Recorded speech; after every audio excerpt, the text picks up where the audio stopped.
नमस्कार। गिरीश थत्ते से सुनिए चरणजीत सिंह कुकरेजा की कहानी दृष्टि दोष। हाँ तो बताओ वैभव, क्या फैसला लिया तुमने जीवन साथी के बारे में? अपने मामा श्री की पसंद योग्य लगी कि नहीं तुम्हें अपने लिए? अब मैं क्या बताऊं पापा, आप सब बड़े जो निर्णय करेंगे मुझे मान्य होगा। उसने नजरें चुराते हुए अपने संस्कारी होने का परिचय दिया। नहीं नहीं बेटा वैभव, यह एक दिन की बात नहीं है, पूरी जिंदगी का प्रश्न है। आखिर जीवन भर साथ तो तुम्हें ही निभाना है उससे। तुम्हारी हां होगी तभी रिश्ता पक्का करेंगे। वैसे क्या बात हुई दोनों के बीच में अकेले में? मामा जी ने चुटकी ली। वह कुछ बोल पाता इसके पूर्व ही विक्रांत बोला, पापा मेरे मन में एक उधेड़बुन है। वो क्या है कि ऋचा जॉब नहीं छोड़ना चाहती। ऐसे में वह मधु का हाथ कैसे बटा पाएगी?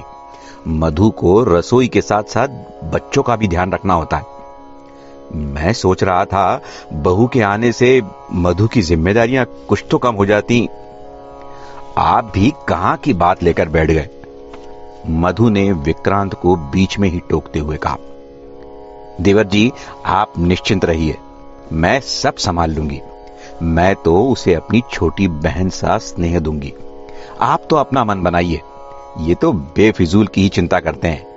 मेरा सौभाग्य है जो मुझे आप लोगों की सेवा का दायित्व निभाने का अवसर मिला है।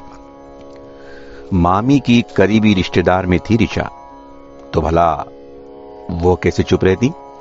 देखो भाई, आप लोग वहां हामी भरो या इनकार करो, मुझे कोई फर्क नहीं पड़ता, पर इतना जरूर कहूंगी कि लड़की अच्छे घर से है, समझदार है, संस्कारी है। आप लोगों के सारे सवालों के जवाब उसने बड़े सलीके और आत्मविश्वास के साथ दिए। पूरे समय नजरें झुकाई बैठी रही। वो तो जीजा जी ने वैभव से उसे अलग से ले जाकर बात करने को कहा तो वह उठकर गई थी, वरना बड़ों के सामने मर्यादा का पूरा पालन किया उसने। और जॉब की बात करें तो आजकल अच्छी जॉब के लिए तो लोग एड़ी चोटी का जोर लगा देते हैं।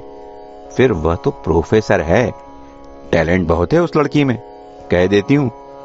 आगे वैभव समझदार है, फैसले पर अंतिम मोहर तो उसे ही लगानी है। अब बारी वैभव की थी।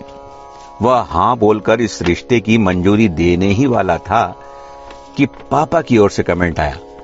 इसमें कोई संदेह नहीं कि लड़की सुंदर, सुशील और संस्कारी है, पर आप सबने इस पर गौर नहीं किया कि वह पूरे समय नजरें नीचे करके बैठी रही। मैंने गौर किया है, उसकी एक आंख छोटी है। ये देखो, उसकी जो फोटो हमें भेजी गई है सब की सब साइड पोज की है। उसकी वह आंख फोटो में भी दिखाई नहीं पड़ रही। उन्होंने ऋचा की फोटो सबको दिखाते हुए कहा। क्यों वैभव, क्या मैं गलत कह रहा हूं? तुमने तो ध्यान दिया ही होगा उसकी आंखों पर, या उसकी खूबसूरती के आकर्षण में तुम्हारी आंखों पर भी पर्दा डल गया था?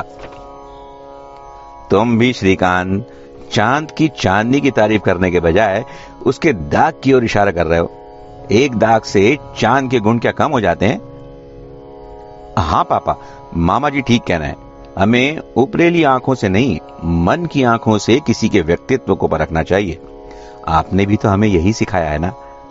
और फिर आप ही तो कहते हैं कि जोड़ियां तो ऊपर वाला बनाता है। यदि मैं इस दृष्टि दोष को लेकर इनकार कर दूं तो क्या ऋचा का ब्याह नहीं होगा? फिर उसने थोड़ा जोर देकर कहा, पापा इसे हमारा दृष्टि दोष ही कहा जाएगा, जो हम किसी के गुणों की अपेक्षा शारीरिक अवगुण को महत्व देकर अपना नजरिया बना लेते हैं, जबकि कुछ न कुछ कमियां तो हर व्यक्ति में रहती ही हैं। वैभव का व्याख्यान लंबा चलता। इसके पूर्व ही श्रीकांत ऋचा के घर फोन मिलाने में व्यस्त हो गए और सुखद परिणाम के साथ पारिवारिक सभा बर्खास्त हो गई, शादी की अगली तैयारियों तक के लिए। धन्यवाद।